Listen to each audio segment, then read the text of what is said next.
C'est une nouvelle unité pour laquelle le gouvernement du Manitoba recherche des candidats. On parle du tout nouveau Conseil consultatif sur l'immigration économique et l'établissement.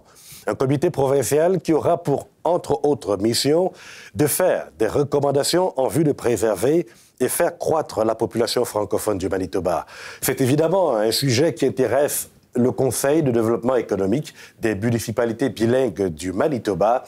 Et sa directrice de l'employabilité et de l'immigration économique, justement, m'a rejoint dans ce studio. Salimata Soro, bonsoir. Bonsoir, Gadlaw. Merci d'avoir accepté notre invitation. Alors, la province recherche 12 candidats qui reflètent la diversité régionale, économique et culturelle du Manitoba. J'imagine que le CDM va postuler, ou du moins sera représenté dans ce conseil. C'est sûr que la question en ce moment sur la table, on y travaille ardemment. Le CDM et l'AMBM y travaillent afin de trouver la personne qui nous représentera le mieux possible. Et combien de postes, combien de personnes aurez-vous dans ce conseil? C'est tellement tout nouveau qu'on est encore en train de trouver la meilleure stratégie possible. Je ne saurais vous dire combien de personnes, mais c'est sûr, c'est certain que le CDM va y participer. Alors, ce conseil doit aussi offrir des avis pour stimuler le développement économique à l'extérieur de Winnipeg. On en parlera certainement. Mais avant ce conseil, il y en a eu d'autres. Celui-ci a juste la particularité d'avoir 2 ou 3 mots en plus, l'immigration économique et l'établissement. Qu'est-ce qui fait la différence? La différence, d'abord parce que c'est l'immigration économique et avec toutes les études qui ont été faites, on est tous convaincus qu'en ce moment, l'immigration économique reste la solution à la pénurie d'employés en ce moment au Manitoba et dans le Canada en général. Donc c'est vraiment, je pense que ce conseil-là va apporter un plus à ce qui a été déjà fait, mais seulement avec une lentille différente qui sera l'immigration économique.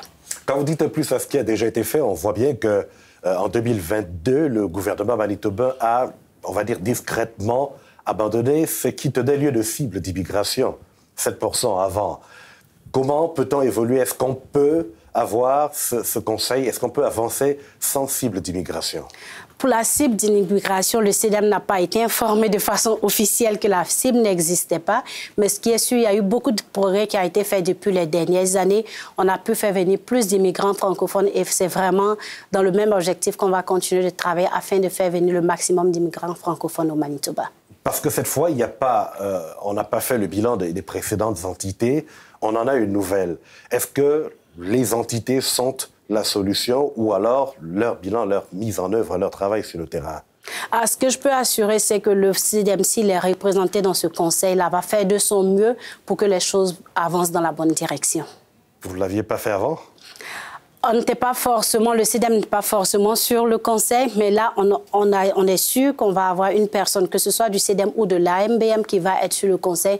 Et si vous avez lu la stratégie 2022-2025 de l'AMBM, elle rentre carrément dans cette stratégie-là de l'immigration économique en zone rurale. Donc, ça veut dire que c'est dans notre mandat et on a l'intention de donner le meilleur pour qu'on puisse avoir de meilleurs résultats.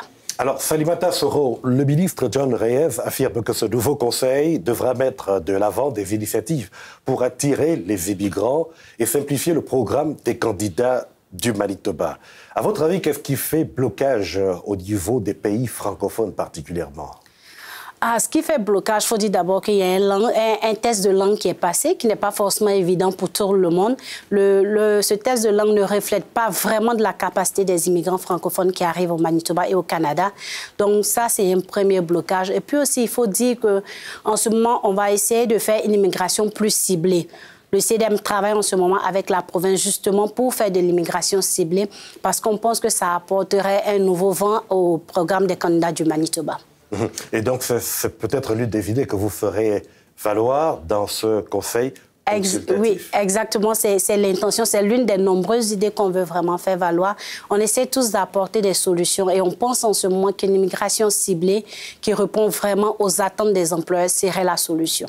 Alors, y a-t-il des opportunités en dehors, enfin, y a-t-il un moyen d'attirer ces immigrants ou du moins de faire valoir l'immigration francophone en dehors de Winnipeg? Parce que visiblement, le ministre souhaiterait que ce conseil y travaille. Comme je viens juste de le dire, c'est vraiment une des priorités de l'AMBM et du CDM. Et on a fait une rencontre, l'AMBM avait justement organisé une rencontre et on a vu que avec tous les élus municipaux et on a vu que les provinces sont, je veux dire, Les zones rurales sont prêtes, elles veulent accueillir du monde, la nécessité est là, on essaie juste de s'assurer qu'on le fait de la meilleure façon possible. Mais la sensibilisation a déjà commencé. Je pense que les communautés rurales se rendent compte que l'immigration reste la solution.